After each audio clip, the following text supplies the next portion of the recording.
Before we dive right in, though, you need to be aware that there are some downsides and risks involved with smoothies.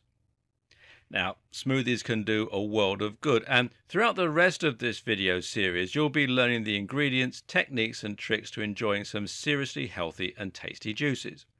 But unfortunately, as with any health trend, there are also those on the web who are pushing false information and generally causing harm to the good name of smoothies. The first thing to be aware of is the idea of juice fasting. Here, people will use smoothies as a meal replacement and will only survive on juice for a period of days or weeks. They claim this is a great way to detox the body and remove toxins, amongst other things, as well as being a good way to jumpstart your fat loss. Now, this is not a good idea. As far as detoxing goes, what's important to keep in mind is that this is another arbitrary term that doesn't really have any meaning. There is no scientific proof that we need to detox in any way or that we have a build-up of toxins. The truth is our body has its own system of detoxification, and this works just fine without our help. Your body will have no difficulty in removing toxins over time, and they're not likely to build up or increase in number anyway. In one study, researchers asked the makers of detoxing hair products to name some of the toxins that their shampoos and conditioners could combat. They found that the manufacturer could give no good explanation. We like the notion of detoxing because it seems to make intuitive sense, but in reality, this is actually just a waste of time. And what you also need to be aware of is the high sugar content found in smoothies. Now, sugar is not always a bad thing, and over the course of this video series, you'll learn to mitigate the sugar found in your smoothies.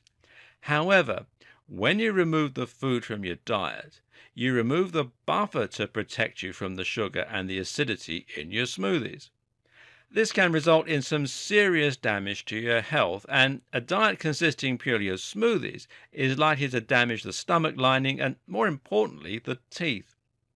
I actually know someone who tried a smoothie fast, despite my protestations, and they ended up eroding all of the enamel from their teeth. They had to go to the dentist and lost 2 teeth after just 1 week, so think long and hard before you jump on board any juice fasts or other trends. The last thing to think about is whether or not a diet is sustainable. If you're going to kickstart a diet by using an extreme fast, then you'll be putting your body through hell only to return to a normal type of eating. That means your weight will simply return to what it was before the fast and you won't have benefited. Moreover, when you fast for this long, you actually increase your likelihood of storing fat. Numerous processes in the body ensure this, but one key example is that your body will produce a lot of cortisol as a response to low blood sugar. This cortisol encourages lipogenesis, the creation of new fat stores. And it also destroys the muscle via the release of myostatin, which makes you less metabolically active. It depletes testosterone significantly too, which further slows down your metabolism. But you're getting sugar, right? From all that fruit. Yes, but only simple sugar. Fruits absorb very quickly into the bloodstream, and that means you're going to be getting 3 massive spikes of energy throughout the day and nothing more. Now, this is not good for your insulin sensitivity, and it means you're highly likely to store all that sugar as fat. So, in short, avoid juice fasts and smoothie cleanses. Instead, focus on adding smoothies to your diet. Smoothies do a ton of good, but, as we've learned, they also carry a few risks with them.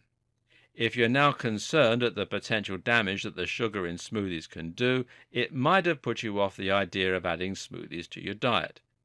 But don't worry. When you add just 1 smoothie of a reasonable size to your morning routine, you have nothing to worry about.